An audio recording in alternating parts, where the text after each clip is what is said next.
권미란의 인사이드 아웃, 오늘은 대가의 어깨입니다.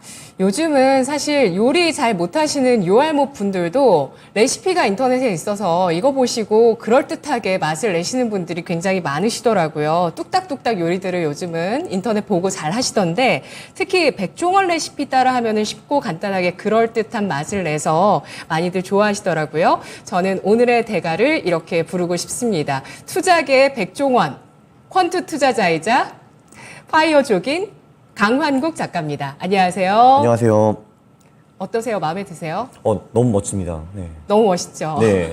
투자에도 초보자들이 쉽게 맛을 낼 수 있는 레시피가 있다고 하시더라고요. 엄청 많죠. 네. 네. 그렇죠. 뭐 레시피도 사실은 뭐 라면부터 뭐 파이브 코스까지 다 있는 것 같은데, 근데 사실 근데 우리가 투자를 잘 모른다 하면 그냥 라면 정도만 해도 충분히 맛있는 투자를 할 수 있습니다. 그렇군요. 라면 끓이는 법 좀 가르쳐 주세요. 투자라면 말씀하시는 거죠? 그렇죠. 투자라면. 네. 네. 뭐 가장 쉬운 걸로. 잠시 후에 가르쳐 주시기 바라겠습니다. 자, 오늘의 주제 공개하도록 하죠. 평생 저축밖에 몰랐던 66세 임여사 주식으로 돈 버는 법. 네, 66세. 저희 어머니도 딱 이 나이시거든요. 아, 정말요? 예, 58년생이신데. 네. 요즘은 또 나이 체계가 좀 바뀌어서 나이가 서로 많이 헷갈리는데, 자, 임여사가 어떤 분이신지 잠시 후 알아보도록 하겠습니다. 먼저 질문은 11사 천국 50지옥에 대해서 질문 드릴게요. 네. 두 번째 이 시간 저희가 모시잖아요, 작가님을요. 그때 말씀해 주셨던 캘린더 효과입니다. 그러니까 11월부터 4월까지는 천국이고 5월부터 10월까지는 지옥이다. 네. 일반적으로 이러한 흐름들이 매년 반복이 된다는 건데 현재 올해 주식시장 상황은 어떻게 판단을 하실까요? 4월 이후에 예년과는 좀 다르게 4월, 7월 랠리가 있었습니다. 내년도에는 또 미국 대선이 있는 해인데 투자 계획을 어떻게 세워야 될까요? 일단 뭐 미국, 한국으로 쪼개서 말하면은 이제 미국 같은 경우는 올해가 대선 전 해거든요. 또는 이제 중간선거 다음 해인데 이때는 주식시장이 보통 굉장히 많이 오릅니다. 그래서 실제로 많이 올랐고요. 근데 보통은 7월부터 10월까지 좀 쉬어갑니다. 한 7월 중순부터 10월까지 쉬어가고요. 그 후에 보통 다시 올라가고요. 그리고 내년이 대선이라고 말씀을 하셨는데 대선의 경우에는 기존 대통령이 타이틀 방어를 하는지 아니면은 기존 대통령이 물러나고 새로운 두 명이 나오는지 그거를 구분 좀 해야 됩니다. 근데 새로운 두 명이 나오면 정치적 불확실성이 굉장히 커지기 때문에 주식시장이 보통은 안 좋은데 내년 같은 경우는 바이든 대통령이 타이틀을 방어하기 때문에 보통 이럴 때는 주식시장이 꽤 잘 나갑니다. 이렇게 볼 수가 있고요. 그 한국 같은 경우는 5월, 10월이 굉장히 안 좋은 게 맞기는 맞는데 예외가 딱 한 달 있습니다. 그게 7월이고요. 7월에는 보통 코스피가 수익을 내기 때문에 네. 저 같은 경우도 6월 29일에 딱 들어가가지고 맞아요. 7월 31일에 팔고 나왔습니다. 근데 이번에는 안타깝게 코스닥이 좀 더 많이 올라가지고 제가 좀 살짝 아쉬웠죠. 근데 보통은 코스닥이 7월에 좋지는 않습니다. 그리고 8월부터 10월까지 장이 안 좋은 거는 한국도 마찬가지입니다. 그리고 11월부터 4월까지도 가지 않을까 그렇게 생각을 하고 있습니다. 네, 맞습니다. 그때도 11사 천국 50지옥 말씀해 주실 때 말씀해 주셨던 코스피 같은 경우는 7월은 괜찮다라고 하셨는데 정확하게 6월 29일에 들어가셨군요. 네, 6월 29일에 들어가서 네. 7월 30일에 나왔는데 그때 그거를 코스닥에 들어갈 걸. 그럼 얼마나 좋았을까라고 한번 잠깐 생각을 하긴 했습니다. 네. 뭐 그래도 코스피에서도 배터리 쪽에 종목들은 좋았고 반도체 쪽도 또 7월에 괜찮은 흐름을 보인 이후에 8월은 좀 시장 흐름이 좀 또 어려워지고는 있습니다. 내년 대선 앞두고서는 이제 재선을 하느냐 마느냐 이게 주식시장 흐름에 중요한 영향을 줄 것이다 이렇게 보시는군요. 재선까지는 딱히 이렇게 중요하지 않고 네. 그 두 명 중에 한 명이 이제 기존 대통령이면은 주식시장이 큰 영향을 받지 않는다라는 게 이제 결론이었습니다. 아, 그래요? 네. 그러면은 그렇습니다. 재선 아닌가요? 그렇죠. 그러니까 이제 그 두 명, 그러니까 미국은 대통령을 두 번 할 수 있기 때문에, 네. 그러니까 두 명이 이제 새로 나올 수도 있죠. 한 사람이 8년 하고 끝나면은 그때는 굉장히 장이 좀 어려운데 네. 지금은 이제 한 명이 재선이기 때문에 그때는 좋습니다. 네. 알겠습니다. 자, 그렇다면은 66세 임여사에 대한 얘기를 해보도록 하겠습니다. 네.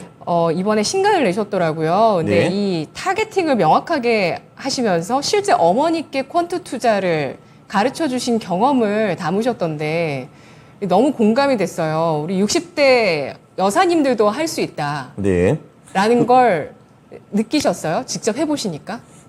그쵸. 일단 뭐 제가 보통 그 집에 한 10번 정도 간 걸로 기억을 하고요. 그래서 한 그 일주일에 한 번 가서 이제 주말에 밥 먹으면서 이제 밥 먹은 후에 한두 시간 정도 제가 수업을 했죠. 그리고 이제 수업하고 다음 수업까지는 이거 읽어와, 이거 해봐, 이거 복습해 이런 식으로 해서 수업을 진행을 했고요. 어머니가 곧잘 잘 따라오시더라고요. 그래서 지금은 잘하고 계십니다. 네. 그렇군요. 어떻게 이걸 퀀트 투자를 가르쳐 드려야 되겠다는 결심을 하셨는지. 아무래도 이제 부모님 같은 경우는 전통적으로 예금과 부동산 쪽만 하셨는데요. 네. 아무래도 이제 부동산 가격도 굉장히 많이 올랐고 거기서 나오는 월세 수익률도 많이 떨어져가지고 금융투자 쪽도 좀 배워야겠다라고 말씀을 하시더라고요. 그래서 제가 보니까 굉장히 굿 아이디어인 것 같다. 뭐 효도라는 것이 사실 돈을 드리는 것보다는 어떻게 돈을 버는지 알려드리는 게 훨씬 더 낫지 않을까라고 생각을 했습니다. 그래서 이 프로젝트를 하게 되었죠. 네, 그렇군요. 어머님께서 부동산 투자를 하셔서 어머님 스토리도 아주 간단하게 들어있는데 네. 저한테도 굉장히 좀 할 수 있다 이런 희망을 주는 스토리였어요. 누구나 할 수 있습니다. 누구나 할 수 있습니다. 진짜 60대도 할 수 있다는 게 지금 오늘 나올 내용이고요. 50대가 10년 전에 60대가 되기 전에 준비하시면 더 좋으신 거고 40대도 하실 수 있는 거고요. 네. 30대도 할 수 있고 20대도 할 수 있는 겁니다. 20대부터 하신 거고요. 그래서 저는 20대부터 했고 그때로 저는 사실 딱 좀 늦었다라고 생각을 합니다. 사실 뭐 초등학교부터 시작한 게 낫죠. 네. 이 복리 효과라는 게 정말 어마어마한 겁니다. 맞아요. 네. 일찍 할수록 좋은 거잖아요. 그렇죠. 25살보다는 5살 시작한 게 훨씬 낫죠. 그렇습니다. 그보다 20년 전에. 네. 어쨌든 20대에 시작하셔서 파이어족이 되신 거잖아요. 네. 그러니까 은퇴를 저는 언제 해버리신 시작했지? 거잖아요. 저는 시작한 지 한 17년 정도 된 것 같습니다. 2006년부터 퀀트 투자를 했고요. 예. 주식한 지는 19년, 2004년부터 시작했죠. 네, 그렇게 해서 파이어족이 되신 거고 이 내용이 궁금하신 분들은 지난 우리 대가의 어깨 강환국 작가님 내용 보시면 되고 또 어머님도 이미 40대 해외 유학 마치고 한국에 들어오셔서 그때부터 시작하셔서 60대에 어느 정도 경제적 자유를 이루셨다라고 나와 있더라고요. 네, 그렇습니다. 네. 20년 만에 하신 거잖아요, 어머님도. 그렇죠. 어머니도 사실 독일에서는 뭐 돈을 뭐 버시지 못하셨으니까 이제 오신지 그렇죠. 한 20년 만에 달성하셨네요. 네, 그렇습니다. 네. 그래서 개념과 목표만 명확하다면 누구나 할 수 있다는 것, 그리고 월급쟁이도 누구나 할 수 있다는 걸 어머니를 보면서도 더 많이 느꼈다. 이렇게 얘기를 하시더라고요. 그렇습니다. 예. 자, 그러면 어머니께 가르쳐드리는 투자이다 보니까 더욱 세세하게 알려드렸다는 내용이 또 있었는데 10번이면 끝났다라고 하셨어요. 네. 왕초보의 시각을 어머님을 통해서 또 더 아실 수 있는 계기가 됐다고 하시는데 전국의 66세 임여사 분들께 알려드리고 싶은 투자의 개념 알아보도록 하겠습니다. 자, 지금 제가 화면으로 또 준비한 거 한번 보시면서 이 가운데서 선택해서 설명해 주셔도 괜찮을 것 같아요. 네. 화면 보시죠. 가장 첫 번째로 강조하시는 부분은 무엇보다 작가님 잃지 않는 투자를 강조하시잖아요. 네. 네. 그렇죠. 사실 그러니까 우리 엄마가 돈을 잃으면 안 되지 않겠습니까? 네, 그게 가장 중요한 거니까요. 네. 네. 그래서 뭐 잃지 않는 투자라고 하면 여러 가지 방법이 있는데 근데 첫 번째는 자산 배분이라는 방법이 있습니다. 사실 이게 주식 시장이 떨어지면은 내가 무슨 주식을 갖고 있던 상관없이 무조건 돈을 잃게 되는데요. 네. 근데 우리가 주식뿐만이 아니라 채권이라든지 금이라든지 달러화에 같이 분산 투자를 한다라고 하면은 확실히 좀 큰 손실을 피해갈 수가 있습니다. 네, 그리고 이제 두 번째 방법은 이제 뭐가 있냐면 마켓 타이밍이라는 방법이 있는데 하락장에는 될수록 그냥 투자를 하지 말아라라는 방법이 좀 있습니다. 그러니까 뭐 예를 들면 아주 심플한 거는 이런 게 있죠. 우리가 코스닥이 20일 이동평균선보다 아래에 있을 때는 그날은 투자를 아예 안 하는 것도 상당히 훌륭한 방법입니다. 그거 하나만 해도 큰 손실을 거의 다 피해갈 수가 있더라고요. 미국 같은 경우는 S&P 500으로 하면 됩니다. 그 방법이 있고요. 네. 그리고 세 번째는 계절성. 조금 전에 11사 19 50지옥이라는 거를 언급을 하셨는데 네. 이렇게 확실히 계절성이 있습니다. 주식이 확실히 수익이 좀 더 좋은 달 그리고 안 좋은 달 요거 구분해 가지고 투자하는 것도 방법이고요. 그거에 이제 가장 이제 중요한 샘플은 11월, 4월, 5월, 10월이라고 생각하는데 그거 말고도 이제 몇 개가 더 있습니다. 네. 그리고 네 번째는 아무래도 이제 이 방송을 보시는 분들이 개별주를 많이 하실 것 같아요. 개별주를 네. 이제 많이 하실 텐데, 개별주 같은 경우는 제가 보기 가장 중요한 게 그런 것 같아요. 이게 개별주를 할 때 우리가 벌 수도 있고 깨질 수도 있습니다. 그래서 그거를 받아들이는 게 굉장히 중요한 것 같고요. 절대로 제가 10개 개별주를 사면은 10개 다 먹을 수 없습니다. 그거는 굉장히 어려운데, 근데 중요한 거는 먹을 때는 큰 문제가 없는데 깨질 때가 문제가 되는 거죠. 한 번 깨질 때 절대로 내 자산의 2% 이상을 잃으면은 안 되는 겁니다. 그러면은 네. 그 말이 무엇인가? 2%의 손절을 하라는 것인가? 그건 아니고요. 뭐 예를 들면 내가 뭐 자산이 1억이 있다라고 하면은 네. 1,000만 원을 이제 처음에 미리 들어갔으면은 이제 1,000만 원을 투자를 하는 거잖아요. 거기서 예를 들면 20%의 손절을 한다라고 치면은 우리가 1,000만 원 투자해서 200만 원을 잃게 되는 겁니다. 그게 총 자산이 2% 정도 되는 거죠. 이런 식으로 투자를 하라라는 겁니다. 그러니까 한 번에 내가 이제 틀려서 잃을 때, 손절할 때 총 자산의 2% 이상을 절대로 잃지 말아라. 그게 중요한 것 같습니다. 네, 알겠습니다. 표정이 정말 손실 보시게 하면 안 될 것 같다는 댓글도 올라오는데요. 정말 어머님의 손실을 막기 위해서 그 원칙들을 모두 다 풀었습니다. 그래서 그럼요. 그 엄마 돈이 나중에 다 내 돈입니다. 그러니까 그게 이거 굉장히 저는 중요합니다. 그 생각을 이거. 안 하실 줄 알았는데. 당연히 저는 그 생각을 합니다. 네. 네, 그렇더라고요. 네. 네. 상속도 엄청난 그 사실은 40, 50대 모멘텀이긴 해요. 40, 50대 모멘텀이요? 예, 예, 상속받는 거. 아, 네네, 예. 그 말씀 하신 거잖아요. 그렇죠. 당연하죠. 네. 그렇죠. 네. 저희 어머니가 한 50년은 더 사시겠지만, 뭐, 그 후에는 그럼요. 이제 그게 다 제 돈이 되겠죠. 네. 그래서 어머니가 50년 동안에 많이 부리셔야 됩니다. 굉장히 중요합니다. 어머님이 기부하실 수도 있습니다. 너무 김치국 마시지 마시고요. 네. 네. 손실을 줄일 수 있는 방법들, 그 방법들에 대해서 지금 빠르게 설명을 해주셨는데, 네.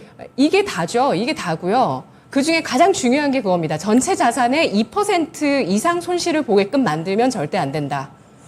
개별주 투자할 때는 그게 가장 중요하다고 생각을 합니다. 예. 네. 뭐 저 같은 경우는 개별주 투자를 하지 않고 자산 배분 같은 거 하기 때문에 꼭 이렇게 그 모든 개별주에 손절하거나 이러지는 않습니다. 근데 이거 보시는 분들은 분명히 개별주를 많이 하실 거거든요. 네. 네. 그럴 때는 한 번 투자를 할 때 총 자산 2% 미만으로 있는 것이 굉장히 중요합니다. 네, 그러면은 그 제가 정리한 내용을 좀 보시면 네. 그 내가 견딜 수 있는 최대 손실을 알아야 된다. 네. 이것도 강조를 하시거든요. 그렇습니다. 그럼 이거랑 자산의 2% 손실이랑 이 뭐가 다른 거죠? 그게 다른 게, 한 번 개별주를 투자할 때 2% 미만으로 잃는다라는 거는, 또 우리가 사실 재수가 없으면은 5연패, 10연패를 할 수도 있는 거잖아요. 5번, 네. 10번 계속 못 맞출 수도 있습니다. 근데 10번을 못 맞춘다 하더라도 우리는 총 자산의 20% 미만으로 깨지는 거예요. 이게 중요한 것 같습니다. 사실 누구나 5연패, 10연패를 할 수 있다라고 받아들여야 되는 건데요. 근데 한 번 깨질 때마다 내 총 자산의 예를 들면은 10%를 잃었다라고 하면은 우리는 5연패, 10연패를 하면은 우리 자산이 반토막이 되어 있거나 아니면 아예 사라지는 그 가능성이 있는데요. 네. 그거는 우리가 사실 되돌아올 수 없는 강을 건너는 겁니다. 그래서 우리는 무조건 투자를 할 때 가장 중요한 거는 생존이고, 네, 그리고 이 생존이 가장 중요하고 절대로 다시 못 돌아올 수 있는 길을 넘으면 안 되는 겁니다. 그래서 한 번 잃을 때 작게 잃어라. 그게 가장 중요한 것 같습니다. 네. 근데 내가 견딜 수 있는 최대 손실을 설정하는 건 네. 내가 그럼 예를 들어서 20, 30%는 견딜 수 있다라고 한다면 거기까지 버텨야 된다는 뜻일까요? 아니면 그보다도 그걸 버틸 수 있는 걸 설정하더라도 그보다도 자산의 2%는 절대 잃지 않는 그 원칙을 지키는 게 더 우선이다. 이렇게 받아들이면 될까요? 그러니까 한 번 투자할 때 자산의 2% 미만으로 잃으면은 내가 절대로 넘어가면 안 되는 예를 들면 말씀하신 20% 30% 이상 손실을 안 볼 가능성이 굉장히 큽니다. 한마디로 본인이 얼마나 잃을 수 있는가 그거를 설정을 해야 되는 건데 대부분의 사람의 경우에는 20% 미만이라고 보시면 되고요. 네. 부자가 되면 될수록 참을 수 있는 금액이 점점 더 줄어듭니다. 왜냐면 아무래도 이제 내가 자산이 1,000만 원인데 20%면 200만 원이잖아요. 그 네. 정도 잃은 거를 사람들이 받아들일 수가 있을 것 같은데 예. 근데 예를 들면 내가 자산이 50억이다 하면은 20%면 10억이잖아요. 그거를 받아들일 수 있는 사람 별로 없을 겁니다. 그 경우에는 이제 내가 버틸 수 있는 손실이 더 줄어들게 되겠죠. 그러면은 투자를 어떻게 하든 설계를 해가지고 네. 절대로 그 금액의 손실이 넘어가지 않도록 설계를 해야 됩니다. 그거를 할 수 있는 방법이 조금 전에 말씀해드린 자산 배분, 마켓 타이밍, 계절성 그리고 개별주의 빠른 손절 이렇게 보시면 될 것 같습니다. 네. 그래서 10%만 손실을 봐도 사실 여러 차례 연속해서 손실 보면은 반토막이라고 하셨는데 그렇죠. 네. 사실 주식 투자라는 것 자체가 이미 반토막이라는 것을 피할 수는 없는 것이다. 이렇게도 설명을 하셨거든요. 네. 그 이유가 아무리 우량주를 투자해도 시장 자체가 하락장으로 뒤집어졌을 때 그럴 때는 이제 아주 좋았던 주식이 충분히 언제든지 반토막이 날 수 있다라는 점도 강조를 하시더라고요. 네, 그거는 굉장히 중요합니다. 이거 예. 모르시는 분들이 굉장히 굉장히 많은데 네네. 삼성전자도 한때 IMF 때 90% 손실을 본 적이 있습니다. 그럼 이제 사람들이 그랬죠. 그건 그때고 이건 절대 있을 수 없어 하는데 아닙니다. 그런 일 굉장히 자주 일어날 거고요. 그러니까 시장이 반토막되는 것도 그냥 5년, 10년에 한 번은 그냥 있는 일이라고 보시면 될 것 같습니다. 네, 그거는 네. 우리가 피해갈 수 없습니다. 그리고 손실을 제한하는 또 한 가지 방법이 바로 자산 배분이라고요? 예, 그렇습니다. 네.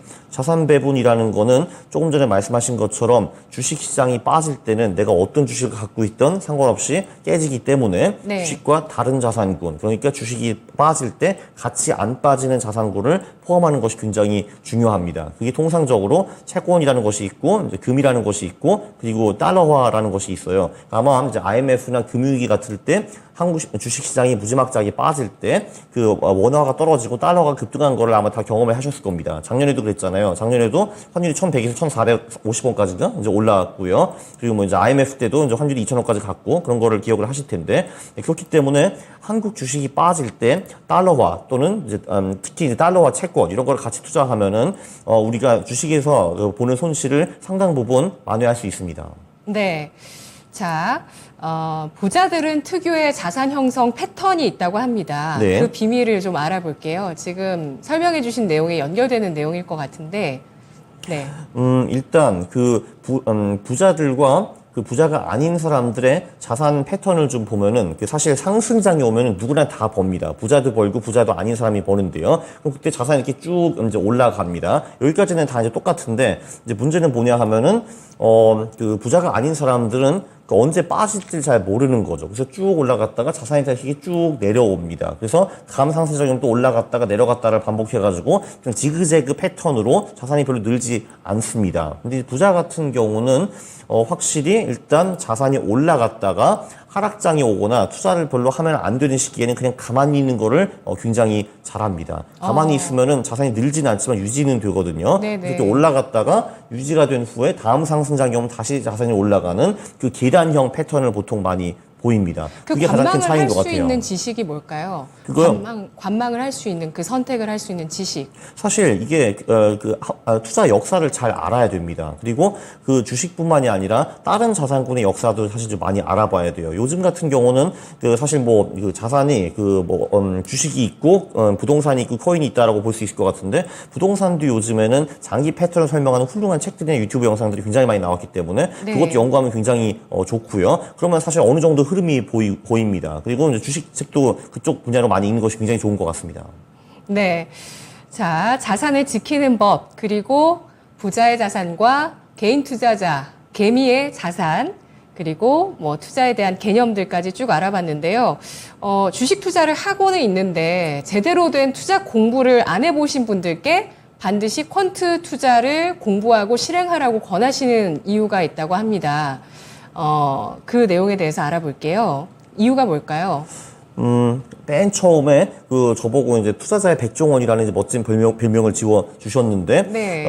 사실 우리가 요리를 전혀 못한다라고 치면요. 참고로 저도 요리를 전혀 못합니다. 저 한 번도 거의 해본 적이 없는데, 그 경우에는 제 알량한 경험과 지식을 통해서 직접 요리를 하는 것보다는 있는 레시피를 베껴서 그대로 하는 것이 사실 훨씬 더 좋습니다. 왜냐면 사실 저도 아무것도 모르지만 그냥 백종원 아저씨가 시키는 거 그냥 하면은 그래도 어느 정도 먹을 만한 요리가 나올 거라고 저는 확신을 합니다. 네. 근데 물론 본인이 투자를 벌써 굉장히 잘하시고 본인만의 철학을 이제 만드시고 본인만의 방법이 있다라고 하면은 그 방법으로 투자하시는 거를 제가 추천해 드려요. 그분은 이제 레시피를 볼 필요가 없으니까요. 근데 사실 투자자들의 99%는 그런 거를 갖고 있지 않습니다. 그러면 사실 그냥 이런저런 소위 전문가들이 말하는 거 보고 흔들릴 수밖에 없는 건데 그거보다는 그냥 검증된 레시피를 그대로 따라하는 것이 저는 좋다라고 보고요. 그 퀀트 투자가 그 레시피를 이제 공개하는 그런 투자라고 보시면 될 것 같습니다. 네. 이 퀀트 투자와 자산 배분을 병행한다고 봐야 될까요? 아니면 자산 배분이 퀀트 투자 안에 포함되어 있다고 봐야 될까요? 저는 규칙 기반 투자, 그러니까 딱 레시피처럼 무슨 논리로 A를 사고 B를 팔고 그걸 언제 실행한다. 여기에 있으면은 그 모든 거를 다 퀀트 투자라고 보는데요. 네. 자산 배분도 그 안에 포함이 되어 있습니다. 그 안에 포함되어 있고, 그리고 이 퀀트 투자를 할 때 결국에는 숫자를 기반으로 하는데, 네, 그렇습니다. 그 숫자라는 것이 결국에는 재무제표나 재무 비율을 얘기하는 거잖아요. 개별주 같은 경우는 그렇습니다. 네. 자산 배분 같은 경우에는 그 재무제표가 없기 때문에 그냥 보통 비율을 설정을 합니다. 예를 들면 비율을 설정하거나. 네, 예를 들면 주식은 몇 퍼센트, 채권은 몇 퍼센트, 금은 몇 퍼센트, 뭐 그런 식으로 하고, 그리고 1년에 한 번 정도 포트폴리오를 리밸런싱 한다. 뭐 그 정도 그 규칙이 있는 거죠. 네. 퀀트 투자를 뭐라고 정의할지 조금 얘기를 들어가 봤는데, 결국에는 숫자와 관련되어 있는 투자, 비율과 관련되어 있는 투자, 이렇게 생각할 수 있을 것 같아요. 근데 숫자랑 거리가 멀고 엑셀과 거리가 먼 분들이 저를 포함해서 굉장히 많거든요. 네. 예, 그런 분들이 퀀트 투자를 가까이 할 수 있는 방법 있을까요? 저 같은 경우도 초창기에 엑셀을 굉장히 많이 돌려보면서 이런저런 퀀트 시뮬레이션도 해보고 종목도 찾고 이런 거 했는데 상당히 힘들었습니다. 근데 다행히도 한국 같은 경우는 그 관련 퀀트 소프트웨어들이 굉장히 많이 나와 있고요. 그러니까 한국이 지금 그래도 한 4개에서 5개 정도는 괜찮은 소프트웨어들이 있는 것 같습니다. 무료로 사용할 수 있나요? 그게 무료 버전들도 있고 유료 버전들도 있습니다. 네, 그렇게 볼 수 있고요. 제 생각에는 그래서 일단은 그러니까 무료 버전으로 시작을 한 다음에 대충 이게 이렇게 돌아가는 거구나 하고 느끼시고 나는 이 퀀트 투자에 맞아 안 맞아를 이제 판단하신 다음에 이게 내가 원했던 거야 하시면은 그때 유료 버전으로 갈아타는 것이 어떨까 저는 생각을 합니다. 네, 알겠습니다. 그 퀀트 투자를 하실 수 있는 소프트웨어의 그 주소 같은 것들은 저희가 유튜브 영상 올리면 그 강환국 작가님이 쓰신 내용에서 찾아가지고 좀 같이 올려도 괜찮겠죠? 너무 좋죠. 예, 네. 그 소프트웨어 이용하실 수 있는 것 좀 같이 함께 올려드리도록 하겠습니다. 그간 저서에서 백테스팅을 생활하는 게 중요하다고 강조하시던데 네. 백테스팅이라는 개념이 저도 생소했거든요. 예. 이게 뭘까요? 백테스팅은 일단 그 레시피를 우리가 만들지 않았습니까? 그러면은 그 요리 같은 경우는 그 레시피를 통해서 음식을 딱 만들어 보면 이게 맛있나 안 맛있나 그게 나오는데 투자도 똑같은 거를 해야 됩니다. 근데 투자 레시피는 우리가 먹을 수가 없기 때문에 그 전략을 그대로 과거에 적용을 해보는 거죠. 그러니까 내가 최근 20년 동안에 이 전략으로 이 레시피들을 그대로 투자를 했으면은 얼마를 벌 수 있었는가? 첫 번째, 그게 무조건 가장 중요하겠죠. 두 번째는 전략이 안 돌아갈 때는 얼마나 깨졌는가? 그것도 굉장히 중요하고요. 세 번째는 그 안 돌아갈 때 몇 개월 정도 깨졌는가? 그리고 얼마 만에 그걸 다시 극복을 했는가? 이런 거를 분석을 할 수가 있습니다. 그럼 이런 말을 많이 하죠. 야, 그거는 과거일 뿐이고 미래랑 그게 무슨 상관이냐라고 하실 텐데, 근데 놀랍게도 투자에서는 새로운 것이 별로 없습니다. 늘 그 과거의 반복이 연속되더라고요. 물론 100% 똑같지는 않지만 비슷하게 가는 경우가 너무 많기 때문에 그런 과거 시뮬레이션을 한번 돌려보는 게 이 레시피가 맛있나 안 맛있나 찾아보는 가장 훌륭한 방법이라고 저는 생각을 합니다. 네, 그 백테스팅을 하는 시간이 네. 대체로 어느 정도 걸리나요? 저 같은 경우는 보통 최근 20년 정도로 이제 하고 있고요. 물론 그거보다 데이터가 더 많으면은 그것도 하는 것도 방법이기는 한데, 네. 한국 증시 같은 경우는 IMF 전후가 굉장히 많이 달라졌기 때문에 그냥 그 최근 20년 정도만 해도 좀 무난하다고 생각을 하고요. 근데 보통 대부분 전략 같은 경우는 2000년대 초반에 수익이 훨씬 더 높고 2010년에는 좀 떨어지는 경향이 있는데, 그래서 2010년에도 잘 버틸 수 있는 전략을 찾는 것이 굉장히 중요하다고 생각합니다. 네.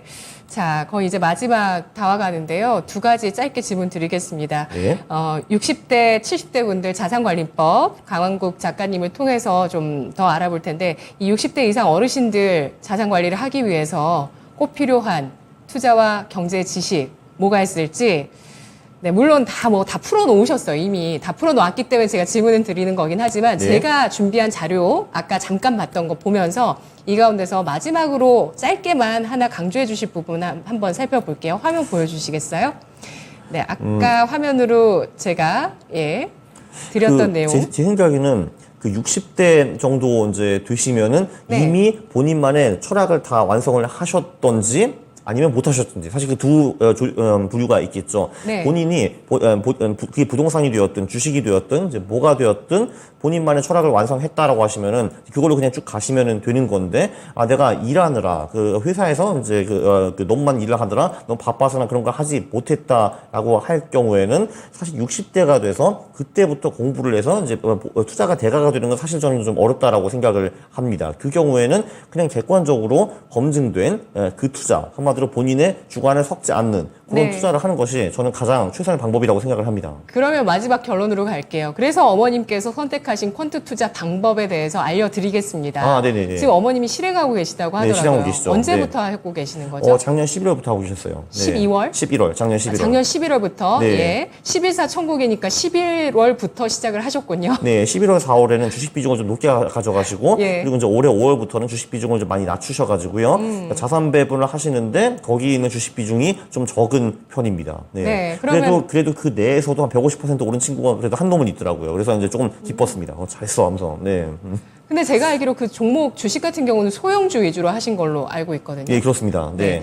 알겠습니다. 그 암 중에 하나 선택하신 걸 보여드릴게요. 한번 다시 화면으로 보여주세요. 네.